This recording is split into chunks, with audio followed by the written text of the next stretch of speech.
From the Baker Institute for Public Policy at Rice University in Houston, Texas, this is Baker Briefing. I'm Ambassador David Satterfield. Baker Briefing tackles the most critical foreign and domestic policy issues of the day. Each episode is recorded in front of a live audience at Rice University in Houston. Today's topic, the 25th anniversary of the Good Friday Agreement. The Good Friday, or Belfast Agreement, signed in 1998, brought an end to almost 30 years of conflict on the island of Ireland. The peace agreement was the result of intense work and negotiations by the British and Irish governments, as well as politicians and other stakeholders from Northern Ireland and U.S. administrations. We are fortunate to have a group of panelists who flew in from Northern Ireland this evening to discuss the significance of the Good Friday Agreement and how it impacts the policy landscape in the region today. Bronagh Hinds was a participant in the 1996 to 1998 Good Friday Agreement negotiations for the Women's Coalition. Emma Johnston is a young women's development worker for Youth Action, Northern Ireland. Jarlath Kearney was the commissioner of the Northern Ireland Equality Commission, and Mike Nesbitt is a member of the Legislative Assembly of Northern Ireland. Thank you all for coming here. This is a long trip, but it's one that, on this 25th anniversary, I think is well worth the doing in terms of reminding audiences, and audiences afield from Boston and Washington and the West Coast, of the continued significance of the Good Friday Agreement, the challenges that remain, not just for the North, but for the Republic and for Britain as a whole and the UK as a whole. I grew up in West Baltimore in an entirely Irish Catholic neighborhood. I spent more time in St. Bernardine's than I did in the Second English Lutheran Church, where our family worshiped. And it was completely transparent to me that everybody got along. Now, that's a difficult message from childhood and a neighborhood to translate to larger communities or countries. But it's something that you all, through your efforts then and now, have worked towards assuring, that identity becomes based on common interest rather than points of difference and separation. Bill Clinton, a strong supporter, of course, of the Accord, traveled to Jerusalem in 1994, and speaking from the heart to another presumed intractable conflict, said what people really wanted at the end of the day, beyond the political speeches, was the ability to enjoy the quiet miracle of a normal life. And that remains, I think, very much, for all involved in this process, the end goal, and it's something which we in the United States strongly support. I'd like to turn to each of you to respond to a single question. The Good Friday Accord put an end to those 30 years of troubles. But how today, 25 years on, is it impacting lives of those living in the North? How do they assess, if you asked them today, the achievement, the value of the agreement? And I'll start with you. Well, Ambassador, I think it depends on your age. If you're a young person like Emma, I would like to think you don't particularly feel the benefit of the agreement because the Troubles were not a lived experience. And that's a great thing. That's a great, great thing. And every time I come to America and I think about the 3,500 lives that we lost in our conflict, I think, how do I put that into context in a country where you lost basically 3,000 people in one day, a day called 9/11. So actually, the way to do it, I think, is to scale it up. If the level of violence in Northern Ireland had occurred here in the United States over that period, your death toll would be 700,000 people. And that's 12 times the number of Americans who lost their lives in the Vietnam War, which I think is your biggest conflict post-1945. So one of the miracles of this agreement is that we ended that level of violence. And it is now a birthright of the generation that Emma represents, and the next generation and the next. It's their birthright to grow up in peace. It is their birthright not to witness an attempted murder, as so many young people did in February, of a senior policeman called John Caldwell at a sports complex in Omagh. It's their birthright not to have that. And it's their birthright to demand of people like me to be really energetic and dedicated to promote and advance their rights to a peaceful life, to equality and to opportunities in Northern Ireland. And that's what we've created by the agreement. And what frustrates me 25 years on is that we're still talking about the potential of the agreement. So it's maybe a 50-year project, and the first 25 years have been about cementing the peace, but the next 25 years have to be about delivering prosperity, and prosperity for everyone. A peace dividend that's visible to all. We talked about that so often in 95, that was a buzz phrase, in 98, that was a buzz phrase, and thousands of people haven't had a sniff of the peace dividend, which was an economic peace dividend, not a political one. Yeah. Thank you. I suppose for me, I am a youth worker in Derry, the top of the north of Ireland, just for geography in case you don't know.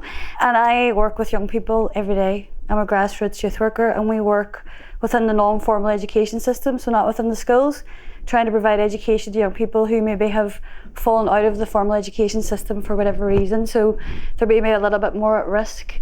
So I suppose that's important to recognise, because sometimes young people in Northern Ireland who are a bit more academically minded or part of political institutions, they would know about the Good Friday Agreement. The young people that I work with, they don't really know. So my role is to be able to create a space, a really nurturing space for them to understand our past, but in a way that connects and allows them to understand in a way that's safe and non-threatening. And they feel a lot of gratitude. We don't go into the specifics about checkpoints and searches and violence and people losing their lives, but they do feel a real sense of gratitude that they have more freedom of movement. The Good Friday Agreement impacted on our education system, on our housing, on our welfare, on our mental health, loads of different things. And I suppose the agreement in itself was a source of hope, of optimism.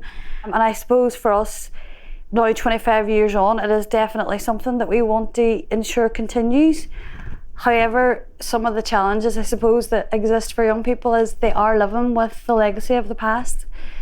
There's a generational impact because there are people above them, their family members and friends maybe did lose people, and you know, we still have those segregated communities. We don't necessarily exist together as such. I always believe that people live in peace, but sometimes all you really need to do is scratch the surface.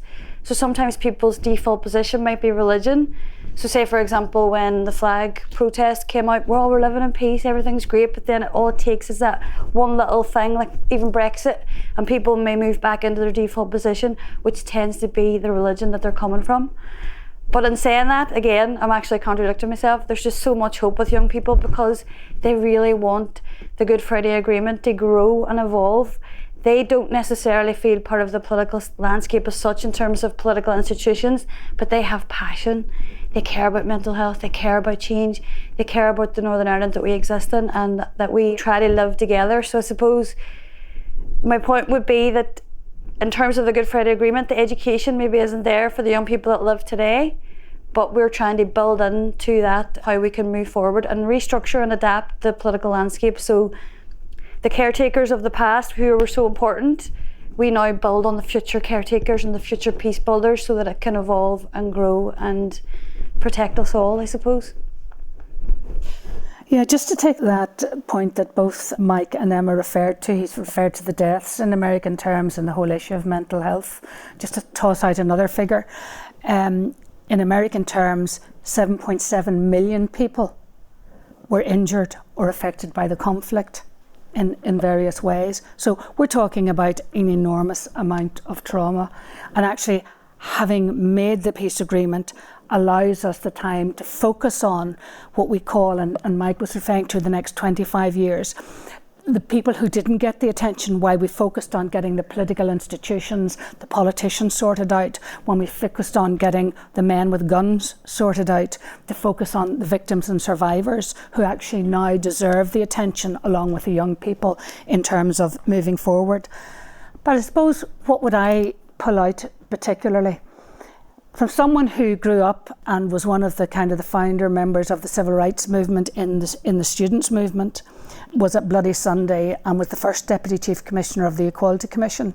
What we have is a mainstreaming of equality and human rights accepted in Northern Ireland. Yes, there are some political issues because equality and human rights and abuse of equality and human rights is what you use in order to maintain control and keep a minority out of control. And actually having those universal rights, which are shared by everyone as a fundamental precept, is really, really important. So I think what we have seen is the mainstreaming of equality and human rights.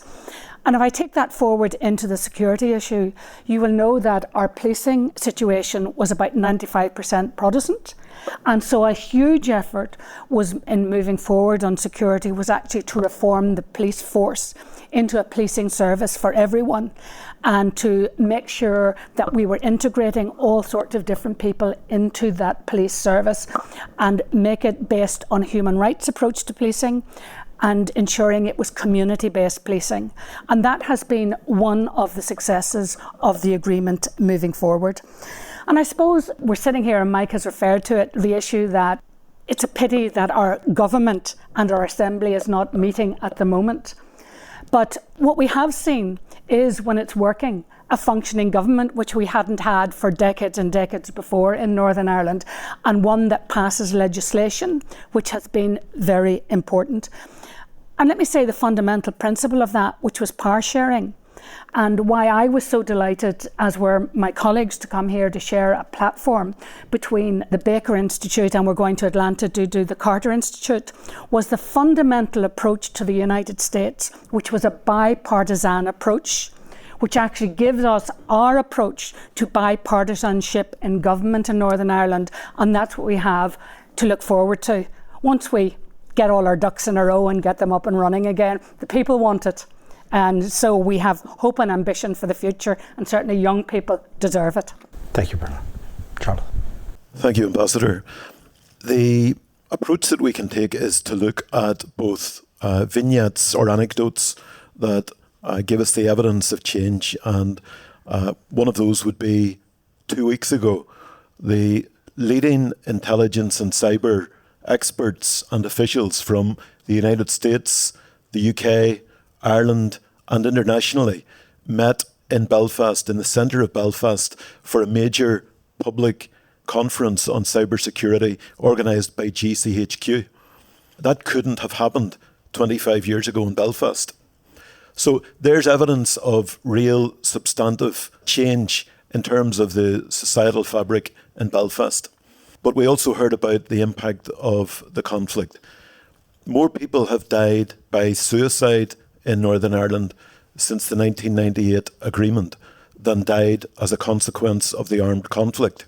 Now, we put huge efforts, quite rightly, into ending the devastation of dignity that took place against people as a result of armed conflict.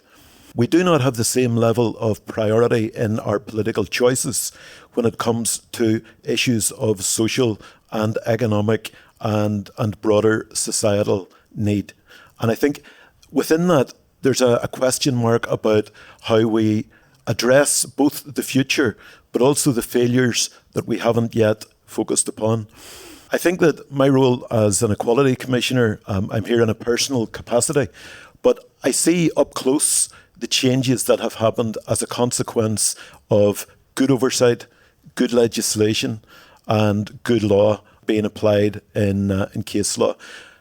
Less than 10% of all of the inquiries received by the Northern Ireland Equality Commission annually are now about political and religious discrimination in the workplace. That's a fundamental change that took place as a consequence of around 40 to 50 years of campaigning. And it involved fundamental work by the United States in that arena. Work around the McBride Principles campaign for fair employment, work around the International Fund for Ireland, bipartisan work in state and city legislators across the board, raising the profile of fair employment, work by colleagues in the Department of Foreign Affairs, people like Anne Anderson, and also then later work by colleagues in the British government in 1990, 1989, bringing in new legislation, recognising that job discrimination was still an issue, and then building upon that into the Good Friday Agreement. In 1998, we were able to establish new laws that have not been properly operationalised yet to deal with the issues that my colleagues have talked about. One specifically, we have an article within the Fair Employment and Treatment Order 1998 which allows us to ring-fence investment opportunities and employment opportunities for the long-term unemployed. We haven't done it. We currently don't have a government. We have to get back to that kind of work. And I think that the United States' influence could be very important in that. Very good. Mike, we're dealing now 25 years on with a different North, a different Republic of Ireland, and a different Britain. As you look at the challenges facing not the implementation of the agreement, but carrying forward the spirit of the agreement and good governance in the North, you have the DUP sitting the process out. You have a more pragmatic HMG in London in its approach to many issues, including the protocol. Where do you see things going? Well, can I say, first of all, Ambassador, that I think the DUP are entirely wrong to sit out of the executive and the assembly. I think it's morally, ethically, strategically and tactically a mistake. I look back to the Anglo-Irish Agreement in 1985. What did unionism do? They put people on the streets in huge numbers. They boycotted government ministers and they called by-elections for every unionist MP at Westminster.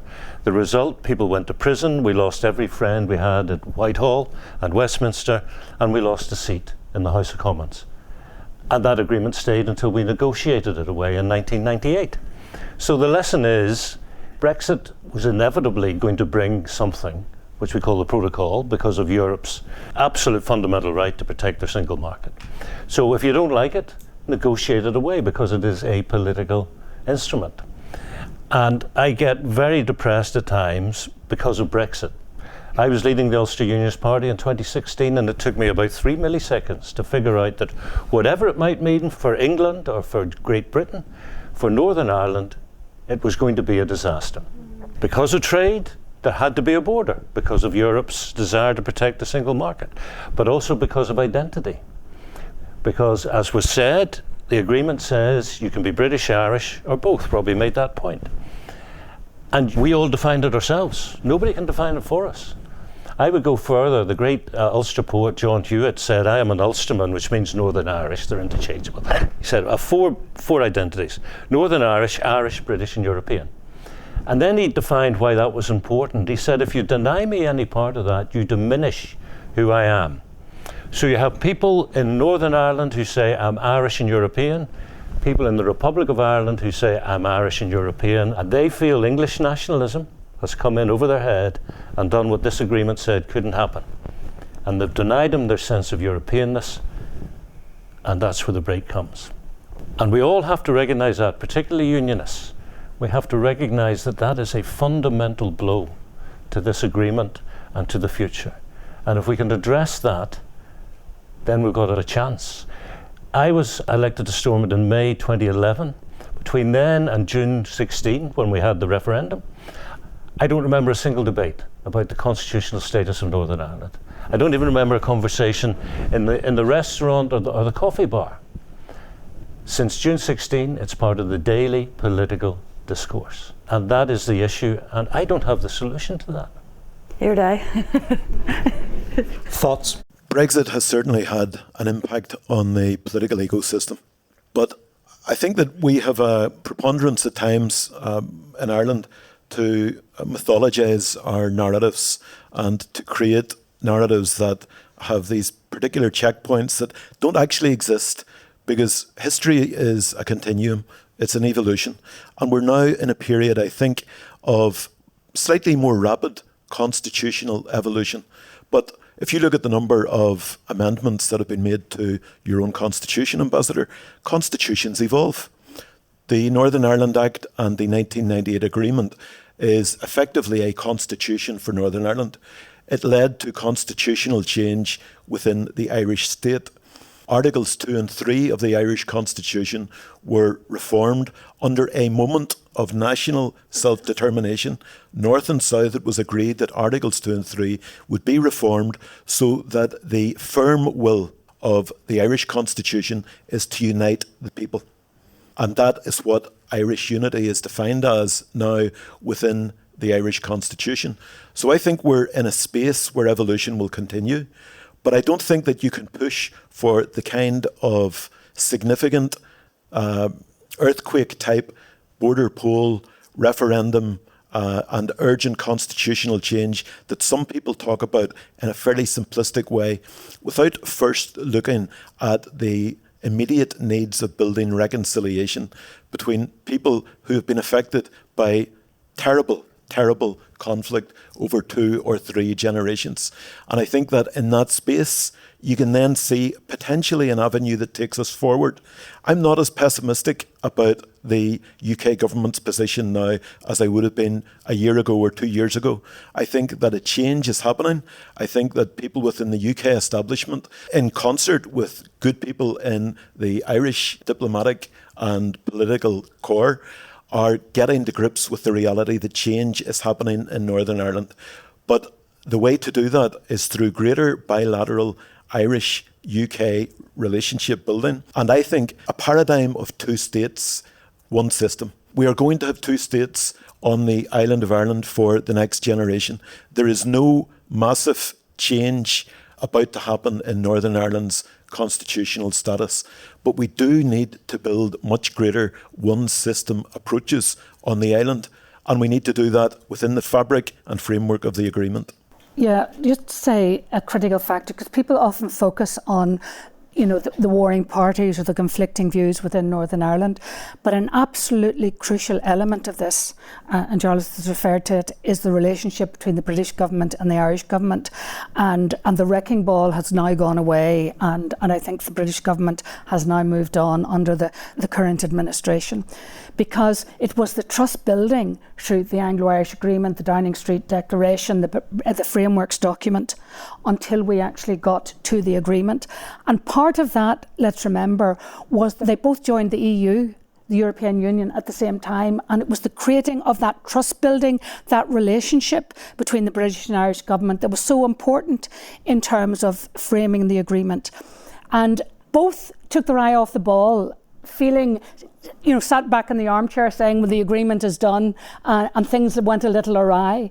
And I think we have learned our lesson that British and Irish government is extremely important. But here's the other dimension of it, just to build on what Jarlath said.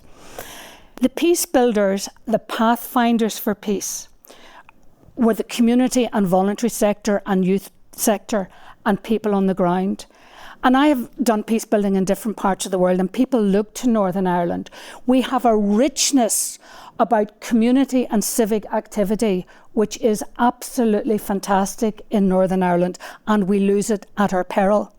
And where was the funding and the support coming from most of that? It was coming from the European Union. That sector in Northern Ireland contributed to building the social dimension of Europe, because we moved from an European economic community to a Europe of citizens, and contributed very strongly to that. So I think moving forward, what we need to do, and the Belfast Good Friday Agreement is going to be a saviour on this, because on the equality and human rights agenda, and we built into the agreement a parallelism to ensure that we don't have any diminution of rights in Northern Ireland. And therefore we need to be looking at how we take that agenda forward in the north and in the south, which begins to connect that social dimension back into Europe a bit. And we need to start thinking about the north-south bodies. We have mechanisms within the agreement that allows much more economic development on the island, a lot more. We talked a lot about arts and culture on the island of Ireland is enormous. Building those relationships, building those civic relationships, I think we can through some of the structures that we haven't evolved to the maximum yet, but can going forward. Yeah.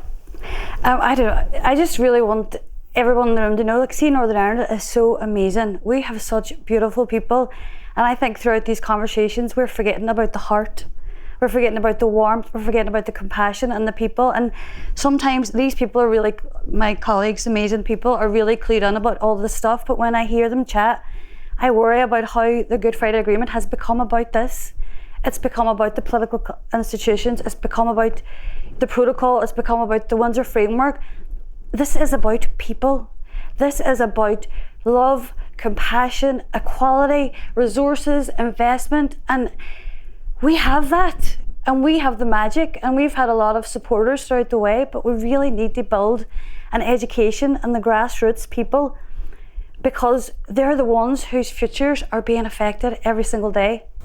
And if I could just ask for you and Bronagh, we talked earlier when we were meeting before this conference about the education system and what you described as the growing ability of teachers to begin to raise questions about origin stories, national narratives or sectarian narratives, as we go ever more vigorously in the opposite direction here.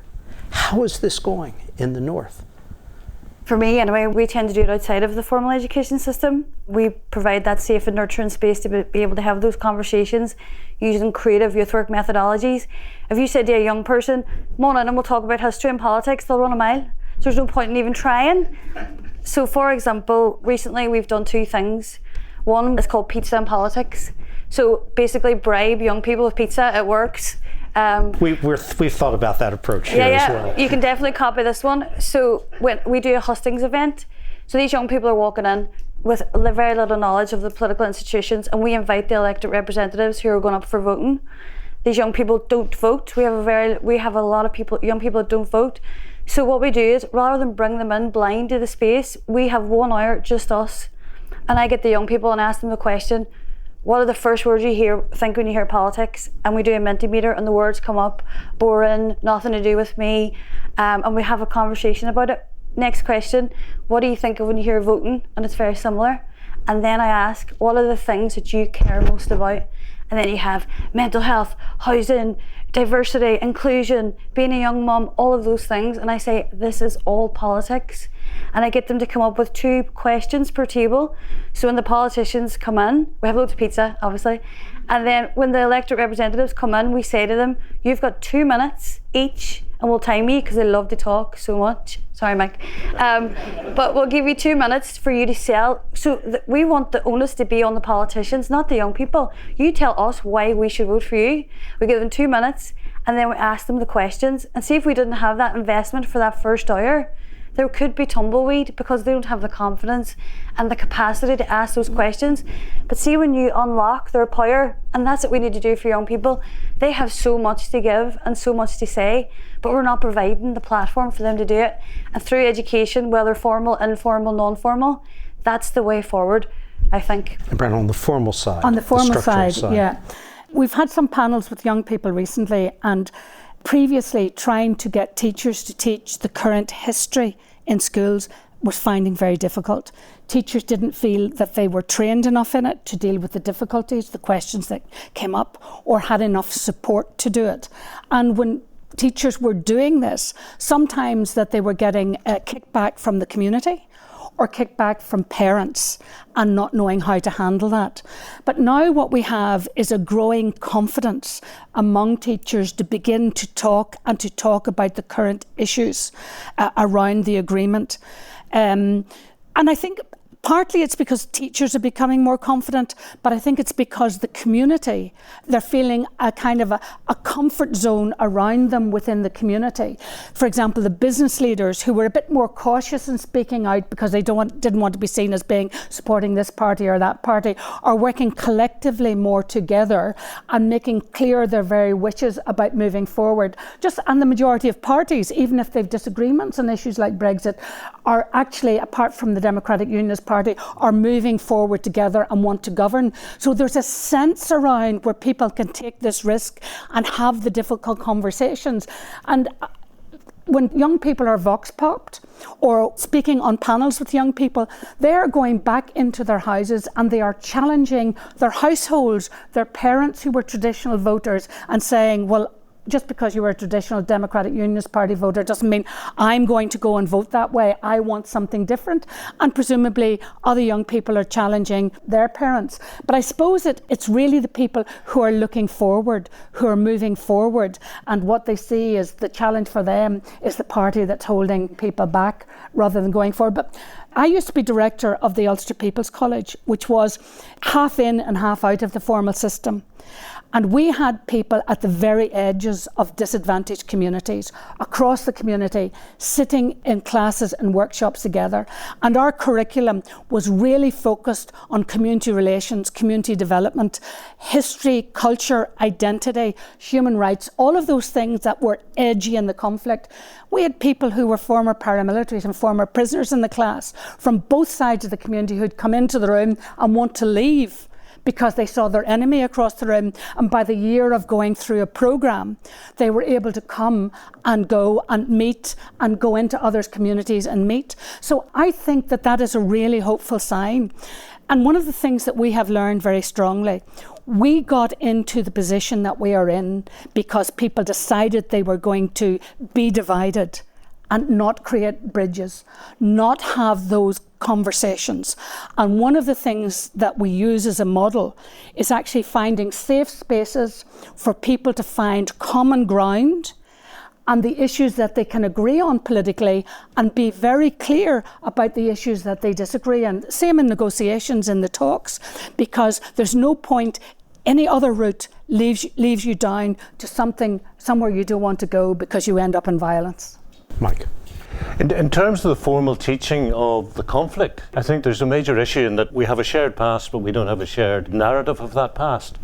So I was a victims commissioner. We're not for a while. unsympathetic. Yes, yeah. So to walk into a classroom and say, let's talk about the conflict, you don't know if there's a child in that class whose father was murdered. So how do you do that?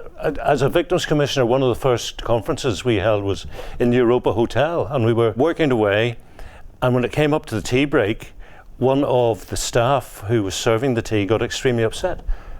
Her husband had been shot dead in bed, lying beside her, when loyalists burst into their house, ran up the stairs and shot him. The hotel hadn't said to the staff on duty that day, anybody here a victim? Because we've got a conference coming up on Thursday, and so if you want to change your shift, we'll accommodate that. So we haven't really thought it through, either in terms of what we're going to say, but how do we check the audience? Because you wouldn't want to go into a classroom and say, anybody here a victim? And I think the difficulty with the formal education system is young people have to give their consent, and they don't get that choice sometimes in formal, because we need to understand our past, but there needs to be a willingness to be able to build what that looks like together. So for me, it's about building the programme with the young people. What do you want to learn about? What's important? What do we prioritise? Because some of the stuff can be counterproductive, because there's certain elements of the Troubles that they don't really need to know as such, do you know? So I think building collaboratively with young people is the way forward, rather than that kind of up here, down to you type of a vibe. And that's what we try to do through youth work. I've got a question for all of you, Jarlath, starting with you and going through Mike, which is, in the US, where there is now strong support, of course, for what is understood as the agreement. No question about that. It's never become, mercifully, a partisan issue. But the outlines of what's happening in the North are very vague to us. Sinn Féin gets more mandates. And what does that mean? Demographics, aren't they shaping an inevitable constitutional status change in the North? The DUP, events in London, Brexit, a looming possibility of a Labour government forming. Take yourselves, project forward a year, and project forward more than that, 15, 20 years on the constitutional status issues. What do you think a year brings in terms of changes in London, Dublin, and in Belfast? I think that the next 12 months will see an incremental approach which builds stability and a degree of mundanity in London. That will be the effort. Normal management. That's a great phrase. Run of the mill. So mundanity. Well, I think that's where we need to get back to. But we need to get back to that in Northern Ireland as well. We need to get back to what was envisaged, which was a stable form of power-sharing government 25 years ago that would lead to the development and improvement of social reform, of public policy, of relationships, and of building the kind of magic that Emma was talking about in relation to young people. It's the magic of opportunity. That's what you're talking about. So I think that London is pivoting in the right direction. I think that there are a number of factors that could see London and Dublin, in conjunction with very close involvement from the United States, becoming somewhat counterintuitively over the next decade and 15 years, a voice of stability and leadership in Europe. On the eastern side of Europe, Russia is at its machinations. In the Western Balkans, the inertia caused by Brussels' approach is causing instability. In Africa, war, famine, terror, population displacement is leading to instability in mainland Europe. In mainland Europe itself, Italy, Germany and France have actually much more existential challenges than Brexit caused for Britain, bad as it was. And I think within that, when you look at then the broader geopolitical issue of China and China's approach to Europe and the approach of BRICS to the global economy, we have the potential within Ireland and the UK under the Good Friday Agreement with the partnership of the United States to be the stabilising voice of sanity in Europe over the next generation. I think within Northern Ireland itself, we need to have stable politics. We need to have a number of mechanisms that can help change and develop the capacity of our public policy making. We need to see greater delivery on the ground. The issues that colleagues have talked about, we have the tools to deal with them. We need more money, yes. We need greater capacity, yes. But we have policy and legal tools that we could be using today. If US investment is coming in, what I would like to see are a number of policy conditions or policy objectives attached to that, which show that prosperity can subsist alongside addressing poverty. And the last thing that I would say is that as we go forward, I think the constitutional issue will be a live issue, but it will settle. The demographics are moving, but demographics are only one indicator of change. I think the census last year showed that we have around 50% of people in Northern Ireland with an island of Ireland identity, either Ireland or Northern Ireland. We've around 30 with a British identity. Within all of that, we have complexity, we've diversity, and the ultimate question we have is a rational question. How do we best manage our coexistence as citizens, sharing the same island in all its complexity? Thank you. Bronagh. Let me just bring it down to the situation within Northern Ireland. After the agreement, when I set up democracy, I had a partner in the United States, and we were building women's political capacity. I worked with every single political party, unionist, nationalist, but also anti-agreement, as well as pro-agreement parties, because there were two parties negotiating an agreement who actually didn't want the agreement to work. One of them was the Democratic Unionist Party. Now, people found that very strange. Very, very strange. But when you think that that was the largest party in government for a period, and it's the second largest party at the moment, that was very important going forward. And when we look internationally at women, peace and security, we know that where women involved, peace agreements are more likely to happen, and peace agreements are more likely to succeed and last for longer. And Northern Ireland is one of the examples. I don't want to overstate the Women's Coalition, but it is one of the examples. And I want to say that the United States contributed to that, because not only are we talking about multiple presidents and administrations who has invested, but I have to refer to Senator Hillary Clinton, who actually began to put women on the stage and brought vital voices over to allow us to establish a number of those relationships which were important. But that signalling of working with the Democratic Unionist Party is this: I will be critical of them as I will be critical of every party, whether it's Sinn Féin or indeed the Ulster Unionists or whatever. But make no mistake, we need an inclusive way forward, and the Democratic Unionist Party will come back in, and we need to be building that inclusion, but we need to be building that inclusion on a framework of rights. I am absolutely confident. We seem to be in a strange position constitutionally. Other people find it strange, but if you come from a position of working in the community, it doesn't sound strange. There is no written constitution. The Belfast Good Friday Agreement is it. The consent principle means it is in the hands of the people to decide, and the people will decide going forward. I think the administration in London will be looking at this kind of Windsor framework that we have in Northern Ireland to make some kind of relationship with the European Union work, and will want to maybe use it as the basis for negotiating its position with the European Union and getting it more stabilised, because Britain certainly needs to get on to that stable relationship. And I will end by saying the Irish government has invested a lot through a shared island initiative. We need to get to a stable position where the Irish government and the British government are investing in the north, because frankly the Irish government has budget surpluses and the British government has budget deficits at the moment. Maybe this is a bit of self-interest from Northern Ireland, but I think we need to see that partnership, and I keep stressing the partnership of the British and Irish government along with the investment and support from the US and the European Union have created the framework and are really important to the situation moving forward. But I have every confidence that we're going to do that. Thank you, Bronagh. Emma? I suppose for me, thank you to the US for the support over the years, and I suppose it showed us that the rest of the world cares.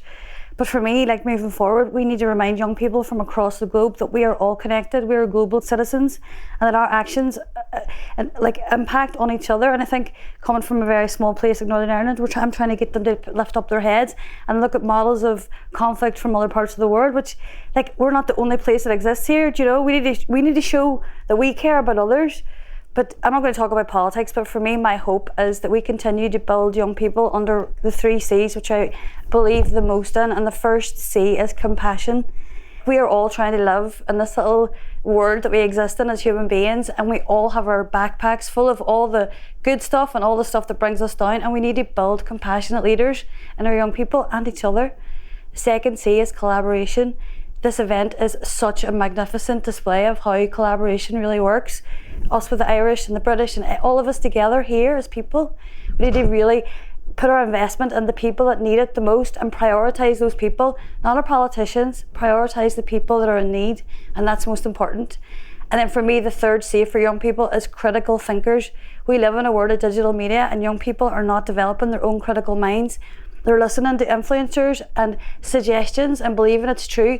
I want to build young people to challenge the status quo that exists, so that they can move into the positions of progressive politics, of revolutionary change, and that we can evolve. And hopefully, aside from Derry Girls, where I live, other ways will keep Derry on the map and the rest of Northern Ireland. So thanks. Mike, are you going to be back up that lovely drive to Stormont? Yes, I am, and I'm very optimistic about the future. I believe I'll be back up that lovely drive to Stormont in the autumn. And that will allow us to get on with fulfilling the pledges in the first paragraphs of this miraculous agreement, which are all about building relationships based on tolerance of each other, on reconciliation, on demonstrating mutual respect and building trust. And when the DUP come back in, it's not just about Stormont back up and running, it's about the north-south bodies back up and running, and we discuss things like tourism and the economy, incredibly important. And since Brexit, which put Dublin on one side and London and Belfast on another, almost adversarial, this is the only body or set of bodies where we come together and recognise we have mutual interest. So that will help us build relationships north-south.